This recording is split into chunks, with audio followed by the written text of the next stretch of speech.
श्री हरि।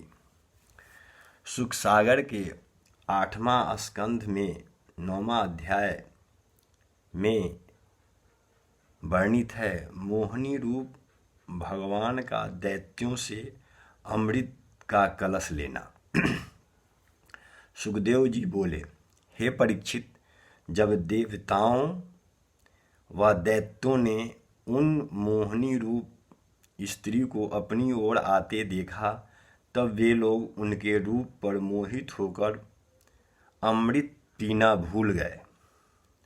जब वह रूपवती स्त्री दैत्यों की ओर कटाक्ष करती चली, तब उन्होंने अति प्रसन्न होकर आपस में कहा कि हमारा भाग्य उदय हुआ है, जो ऐसी सुंदरी स्त्री जिसके बराबर तीनों लोकों में दूसरी स्त्री न होगी, हमारी ओर चली आती है। हम लोग अमृत पीने का झगड़ा जो आपस में करते हैं, उसे निपटाने के लिए इस स्त्री को पंच मानकर अमृत का कलश इसके सामने धर दें। जो यह सबको बांटकर पिला दे, उसे पी ले।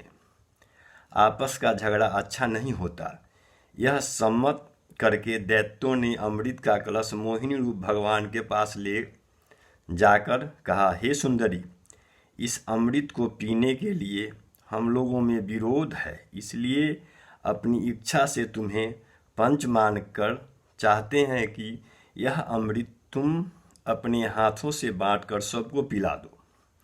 जब मोहिनी रूप भगवान उनकी बातों पर कुछ ध्यान न करके आगे चले और दैत्यों ने उनके चरणों पर गिरकर अमृत बांटने के लिए अति विनती की, तब मोहिनी रूप ने दैत्यों की ओर देखकर मुस्कुरा दिया। वह मुस्कुराना देखकर दैत्य लोग अचेत हो गए। तब मोहिनी रूप भगवान ने दैत्यों से कहा कि तुम लोग मुझ वेश्या स्त्री से कहाँ की जान पहचान रखकर मुझे अमृत बांटने के लिए पंच बनाते हो।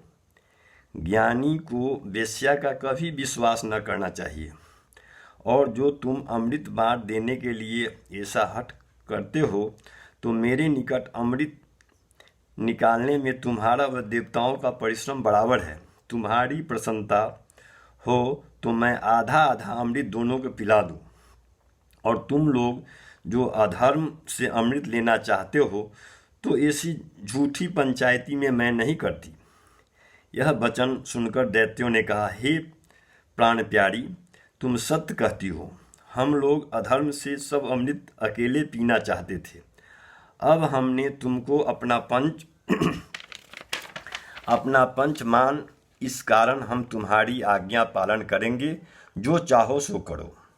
जब मोहिनी रूप भगवान ने जाना कि दैत्य लोग अच्छी तरह हमारे वश में हो चुके हैं, तब दैत्यों व देवताओं से कहा कि तुम लोग स्नान करके पवित्र होकर अग्नि में आहुति दो, और पृथक पृथक पंक्ति बांधकर कुश के आसन पर बैठ जाओ, तो मैं अमृत बांट पिलाऊं दूंगी।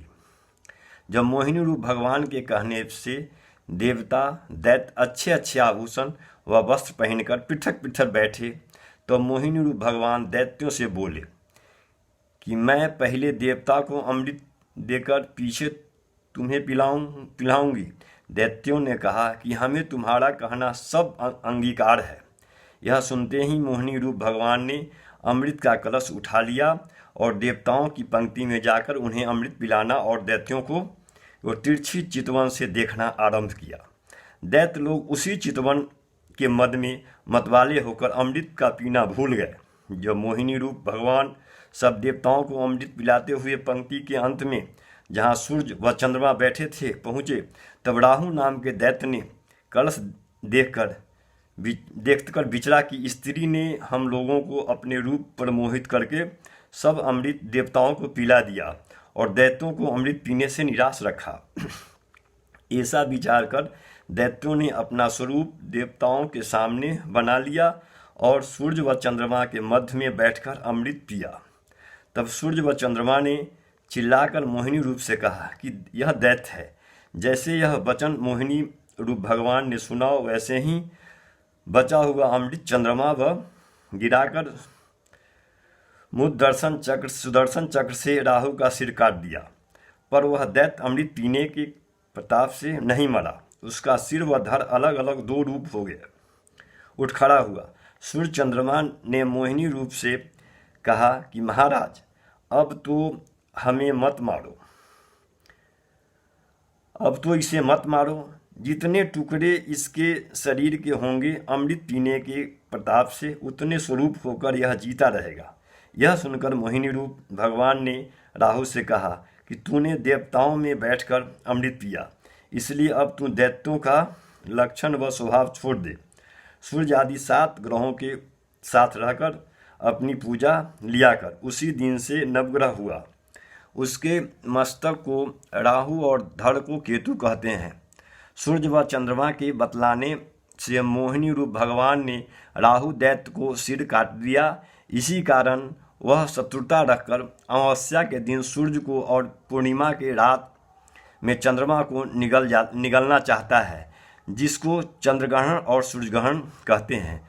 उस समय भगवान जी की आज्ञानुसार सुदर्शन चक्र उनकी रक्षा करते हैं। इतनी कथा सुनकर सुखदेव जी बोले, हे राजन, मोहिनी रूप भगवान ने देवताओं को अमृत पिलाकर सुदर्शन चक्र को सूर्य व चंद्रमा की रक्षा करने के लिए छोड़ दिया और आप अंतर्ध्यान होकर वैकुंठ को पधारे।